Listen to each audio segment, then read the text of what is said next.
Question is, do you see DeSantis as a potential candidate in the future? Could you see yourself voting for him now that he's dropped out in 4 years, or do you think he kind of dug his grave? One word answer, irrelevant. Next question. Hey guys, hope you're doing well. Wanted to talk about Trump today. Attended his rally, although I couldn't get in, so unfortunately I just spoke to people outside, but I think that's kind of the point of going to these rallies, is getting a feel for people and kind of getting to know the supporters of each candidate whose rallies I attend. So unfortunately, you would have to wait, I think, about 4 hours in line to actually go into the event. I want to live stream that as well, but no chance. When I went to Trump's rally a month ago, I was able to live stream. It was pretty easy to get in. But since then, of course, the enthusiasm and the interest in the election has heated up. So glad I got there back in mid-December to really get a feel. So I apologize that there's nothing on the ground internally, but there are certainly a bevy of interesting interviews externally outside of the small venue where Donald Trump had his rally. He was having his rally essentially at the Rochester City Hall, which has a performance space that they call an opera house. So it was a tiny, tiny little venue. I think it could fit maybe about 200 people, which people did remark that they admired Trump kind of taking a more intimate venue as well. He's very smart with a diversity of type of places that he's going to. So he could give the big city of Manchester some love, go into a big stadium, but also go to the smaller areas in New Hampshire and show to the people that support him, hey, I care about your smaller neck of the woods, even though it's not a voter heavy rich city necessarily. So it's a very, very smart move. I did hear Trump's speech as well and listen to all of it. So I'll start with my assessment of his speech and what I thought. Ultimately, really nothing new. He was a little more substantive this time around, which I think is a smart general election play. Specifically, he talked about preventing the flow of fentanyl and having a blockade along the naval border, along the ocean borders, to have better security over fentanyl and stop its importation. I don't know if it's as simple as creating that blockade and sending the Navy out, but at least it's an original idea and a unique idea, and an idea that contrasts Trump strongly with Biden, which makes it a smart general election play. He was also pretty magnanimous. As you know, Ron DeSantis dropped out of the race. I actually predicted that. If you're watching my Ron DeSantis video 2 days ago, I said, hey, there weren't any events on Ron DeSantis' website. It looks like he's actually going to drop out. And I said 2 days ago that he would drop out in 2 days. So I was correct about that. So if you want to watch somebody who has an election crystal ball, I am probably the guy to connect with on that and the guy to watch. Because I was able to predict that just kind of looking that his website was very sparse, no events on his Instagram, no events on his Facebook, something was going up. So I always know how to kind of laser focus and look for those little signs. Even the mainstream media didn't talk about, which I thought was interesting. The fentanyl issue was substantive, but of course, surprise, surprise, Trump could not get over the stolen election mess, which does not help him in the general election. I think it paints this broad picture that some voters might be wary of him, that he comes off as being whiny, as being a very sore loser. And what was interesting in Trump's rambling style is he talked about his legal troubles with E. Jean Carroll, who he's accused of sexually assaulting and much worse, and talked about that and said how this was the Democrats' attempt at controlling the election. He said, I got to show up to court and look at the Democrats still trying to trying to cover themselves for this stolen election. And E. Jean Carroll and the legal issues with E. Jean Carroll has absolutely nothing to do with the legal issues with Trump's claimed stolen election. So for him to jump from A to B, unless you're a supporter and you're really kind of mired in the Trump cult, it seems like a very strange contrast. And you think if Trump knew what was good for him, that he would just not mention E. Jean Carroll and not mention that court case, because a lot of people don't know about it. And it's a situation, whether you think E. Jean Carroll is telling the truth or not, it's a situation that doesn't look good, and the less people hear about it, the better it is for his campaign. But the guy cannot control himself. He cannot help himself. Watch him step in it again for yet another defamation suit, and he only brought that onto himself. So he's been a very smart primary campaigner, Donald Trump has been, but not smart investing what he needs to say for the general election. The one thing that he did say that was smart, that will make him look stronger in the general election, is attacking Nikki Haley on Social Security. And I have some clips from Nikki Haley's town hall, which she doubled down on her support of raising the Social Security age and the viability and the qualifications for that. And Trump is very smart because he's kind of almost portraying himself as this economic moderate, which will be incredibly successfully selling in the general election. So he at least did that, which is quite smart. He did not talk about abortion. And then he talked about all his supporters, and a lot of this was an audition, or the last 3 days have sort of been an audition for vice president. So nothing terribly new or substantive in Trump's speech. He rambled a little less. He was a little more on message. 2 out of the 3 points made him a stronger general election candidate. 1 point made him a weaker general election candidate. So I still don't think he has a smart strategy here. And just take a look at some of these interesting interviews. Got to meet some really nice, intelligent people, and also some people who have certainly a different point of view than the body politic at large might have. And obviously, people who support Trump would have that type of point of view. So first, I talked with these 2 young gentlemen. They were here pumped for Trump, and you can see they're kind of brolic and worked out a lot. And I asked them about Nikki Haley, and and their viewpoints on Haley kind of encapsulates the negativity that Haley brings. Even Ron DeSantis didn't have that same negativity. What are your thoughts on Nikki Haley? Total scam. She can't make up her mind on any kind of topic. She's always switching. So Trump stays even keel. You know, he knows what, and he's always here for the people. Nikki Haley just switches it up, whatever people are most popular. You know, Like, she doesn't have a who real wants opinion. retirement She's age just to bought get out even by older? everybody. Like, she's saying that she's gonna raise retirement age and take away Social Security benefits for 80% of Americans. As for Ron DeSantis, he might live to fight another day. Absolutely, I would support DeSantis in 2028. Because now I think he's realized he's not quite ready for big time. Just like I said from the beginning, finish out his 4 years of governor, because he committed to being governor. Then build coalitions. It gives you 2 years to build coalitions, build supporters, build out an infrastructure that's reliable, and God forbid, don't do your release on YouTube or on Twitter. Do it big. Do it, you know. It was a calculated risk that bombed. Didn't pay off, right? But hey, Well we all put. make mistakes. But now that the fact that he's humbled himself enough to come back and endorse Trump, he knows he needs Trump and MAGA supporters if he's going to run again. So you can see this woman is willing to give DeSantis a shot. She's been active in Republican Party politics. I liked her quite a bit, but you could see where her partisanship lied. And she previously ran for office as a Republican herself, but she kind of encapsulates, I think, the activist wing of the GOP. And it seems like a hard worker, has gone all over the state in advocacy for Trump. And so at least with her in the activist wing of the party, DeSantis is still in good graces. So that's good news for him. So I will definitely support DeSantis if he runs in 2028, unless he's running against like Don Jr. Well put. And then who do you like for vice president? You have a top 3? No pressure. Kristi Noem, maybe. And this gentleman, I was asking about DeSantis too. Did he get out in the right time? One of the reasons I went to this Trump rally is to get the immediate reaction of DeSantis dropping out and to see, did he actually dig his grave already with the MAGA movement, who might still be powerful in 2028, or was he able to salvage himself just in time? Can you see yourself voting for DeSantis in 4 years? No. No, never. You think he already dug his grave? What's that? You think he dug his grave already? He dug his grave. I think Haley's dug it deeper, though. But here's another gentleman I spoke with who was actually present on January 6th. So he immediately dismisses DeSantis. And this is the interesting part about the Trump supporters.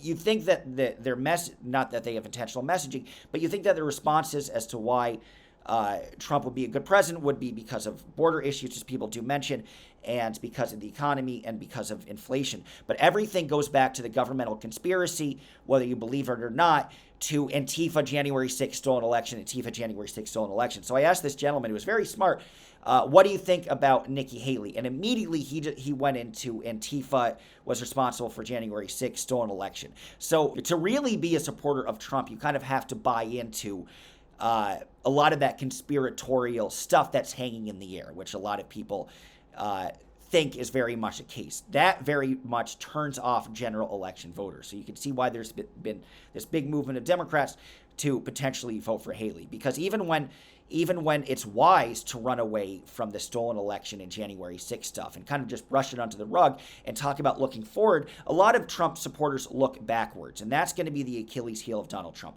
He keeps bringing up all his past issues instead of just saying inflation is out of control, the border is out of control, immigration is out of control, public safety is out of control, and he talks about that. He talks about how he is an advocate for strong law and order, but then he always brings it home with his past grievances and how he's kind of being a whiny baby and how he was screwed over. Not a smart strategy. There's plenty where you could one-up Biden on, where you could get independent, moderate voters and some disaffected Republicans back to your camp. But the time and time again that you bring up the stolen election stuff, well, then the supporters like this gentleman, who was well-spoken and interesting to speak to, sort of becomes the norm. But I think a lot of the times general election voters hear the reflex that voters like him go into when discussing Trump, then they get turned off and are less likely to vote for him. Why do you think she dug it deeper?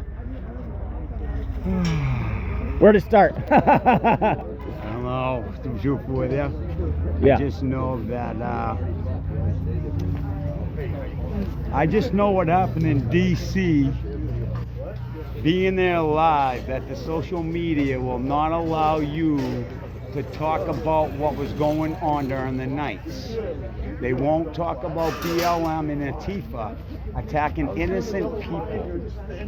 As an 86-year-old man, a 57-year-old daughter, and a 59-year-old daughter that I walked down to their motel after they're beaten, robbed, and maced by Antifa. And then here's one positive thing I would say about Trump. Let's hope, if you're a Trump supporter, just hope he doesn't blow it in that regard. There is a segment of Trump supporters who are more socially progressive and who actually like some Democrats, but they like that Trump is so-called anti-deep state and anti-establishment, wants to overhaul the FBI and the CIA and the IRS. So this gentleman was a little more socially progressive, but still likes Trump. And what was interesting is I asked him about who he would like for vice president, and he gave some very interesting answers. Tulsi Gabbard, who would be great as Secretary of State. Kennedy, of course. Robert Kennedy Jr. is amazing, and Vivek Ramaswamy. And they're all pulling in. There's different questions. One is you're pulling in different voters, but you got to think about the future, which is the next election. You need somebody younger like Vivek or Tulsi. And, to be quite honest, you need a bit of an insurance policy on Trump because he's got so many forces against him. And this guy that I interviewed, I think, is actually the key to Trump's victory, because if Trump could get enough of those anti-establishment progressives to peel away, then he could very much win the general election. But even this gentleman that I met, I'm not so sure when push comes to shove, because he is well informed. He says he's hardcore Trump at the moment, and I think he is. But I don't know if RFK will ultimately sell him at the end of the day. So that's the big risk. Trump wants to get a lot of those anti-establishment people on board and on his team, but with Robert F. Kennedy, it's easier said than done, I think, in a lot of ways. We're in a massive war of good against evil in a literal scientific sense as well as a spiritual one, if you wish. The forces are aligning, on the two sides. You have to take your stand. So that's generally the crux of my interview. Tomorrow I'll be going to an event for Marianne Williamson as well as Dean Phillips. And I think that's kind of more interesting because a lot of people know what's happening with Trump supporters, what's happening with Trump on the ground. But one of my missions is to broadcast some attention for the candidates in the Democratic Party to really let people know that there actually is a race in the Democratic Party primary and that there are two quality candidates, not Biden. I'm talking about the other two, Marianne Williamson and Dean Phillips. So we'll talk about that. Want to thank all of you guys for watching the previous video. I talked about Aaron Smith-Levin. Gained about 400 subscribers, so that's very impressive. And have some good news for you. I like that this page is kind of interactive, and I speak with some of the commenters, and I like to mention a few of you when I make subsequent videos. So listening to the comments that you guys have made, I will be going to Los Angeles to cover the Leah Remini trial against Scientology, to cover the lawsuit. And it looks like I might get there sooner rather than later, because just to conclude on my thoughts of the primary for tonight, the trajectory is not good for Nikki Haley. She's been way too careful. Meeting people in Trump's rally, they were a lot more enthusiastic about Trump than people were enthusiastic about Haley. And there are a lot of people who told me at the Nikki Haley rally that they liked her when they went to her rally 3 weeks ago, where she actually answered questions and lingered for a decent amount of time. Now she's not doing it. She's becoming too polished. She's becoming way too careful. And remember, the moment that Nikki Haley burst onto the scene and got some good momentum in poll numbers is when she was real, when she attacked Vivek and almost screamed at him. But she came off as kind of badass and human and presented strength. Since then, she has whittled back down. And it's like, man, just don't. Ask questions. Be more direct in your insults to Trump. And just be a little more human. But she's regressed. Nikki Haley has regressed in the past 2 weeks instead of progressed. She should have been more at ease. She should have been less guarded. She should have come off as more authentic. But she comes off as this neocon, corporation-backed liberal that a lot of the Trump supporters are saying she is. And of which, of course, needless to say, there is some tangible evidence that that is the case. Again, I'm going to be an objective source. And 2 weeks ago, even a week ago, I said Nikki Haley could win New Hampshire. I think she is on the backslide. Unfortunately, I think Trump will get probably beat her by about 10 points, and I think she'll drop out. That's my guess. If that doesn't happen, hey, going on to South Carolina, and then we will see you in Los Angeles for the Scientology trials. But thank you guys for subscribing. Last thing I want to say, there's always a handful, 5% of commenters saying I was wrong or check my information with the Aaron Smith 11 arrest video. There's no information to check, guys. He was arrested. Just because you aren't formally charged or put into central bookings or processed, if you go with the police to a station, even though he wasn't charged, you are still arrested. So that's not inaccurate, so I wasn't being inaccurate. And believe me, I'm the first person to tell you if I'm being inaccurate. As you recall, when I talked about the with or without prejudice and threw up on myself in that regard with the legal terminology, I was the first person to say, hey, I got it wrong. I didn't get it wrong this time. You got arrested. Deal with it. Live with it. But I'm not too mad at you because you helped with the algorithm, and I thank you dearly for it. And finally not losing subscribers, so that's certainly nice. And even the election videos are starting to do well. So it's nice to have the Scientology and the political videos kind of simultaneously do well. So wherever you're from, I'm really trying to create a YouTube with a diverse fan base. And that might be a Herculean task, but we'll see. But I feel like I'm slowly building those blocks. So I'm kind of learning about this, and I'm a new YouTuber, so learning about this along with you guys. So figured I'd kind of give some inside info on the journey and discuss all of that. Again, tomorrow, 2 fun events, some substantive chewing on the results of the New Hampshire primary, and then on Wednesday, I'm going to release the 1-year anniversary of me getting fired from my job with a lot more kind of juicy detail that I haven't revealed before. Kind of quoting some direct text. It should be interesting. So I'm going to let each video simmer. That's why I'm posting so late tonight. The Aaron video did so well, and so did the Ron DeSantis video. That sometimes with the algorithm, you want to let the video simmer, especially if you're a new YouTube person. You want to let them grow, and if there are too many in the algorithm, it might cancel the other one that was previously building momentum. But now they've built the momentum that they could, so you'll have this Trump video. Well, you'll have a lot more shorts cut out from the previous things. And election night, I think I'm going to try to zero in towards Trump. Not sure. Might do Dean Phillips, Marianne. It looks like I had a little poll. Overwhelmingly, it was Trump. So I'll see if I could get in. No guarantee. It might have to be Dean Phillips. I think that, oddly enough, the Democratic primary in New Hampshire is the one where there will be surprises. But again, continue watching me. I appreciate your support. And keep in mind, something I realized is with this new era of YouTube and alternate news, people have done a great job in combating the mainstream news narrative, but very few YouTubers have actually gone on the scene and on the ground to different places. Of course, they have with immigration and other stuff, and people have been thematic or the most dangerous areas in Philadelphia, yada, yada, or people have travel logs. But I think I'm the first YouTuber to be an on-the-scene traveling YouTuber. So I hope you get some value from that. I really do. But anyway, leave a comment, negative, positive, whatever it might be. And thank you all for continuing to watch, and I'm excited to continue the conversation as the primary rolls along. And final predictions, Haley loses by too much, and there is even no South Carolina primary, and it looks like Trump is probably going to lock this down. Although, again, for what he said in his speech today doesn't really help him in the general election, when all this stuff will be played back over and over to more moderate voters who don't necessarily buy the QAnon stuff hook, line, and sinker, which is probably the majority of Americans. I hate to say it, for better or for worse, but I'm just giving you the pudding. So, speaking of pudding, rest in peace, Ron DeSantis. A lot of his votes will go to Donald Trump. So, predicted that. So, hope you guys keep following me as I ramble on, and you have a wonderful night. Thank you. Bye-bye.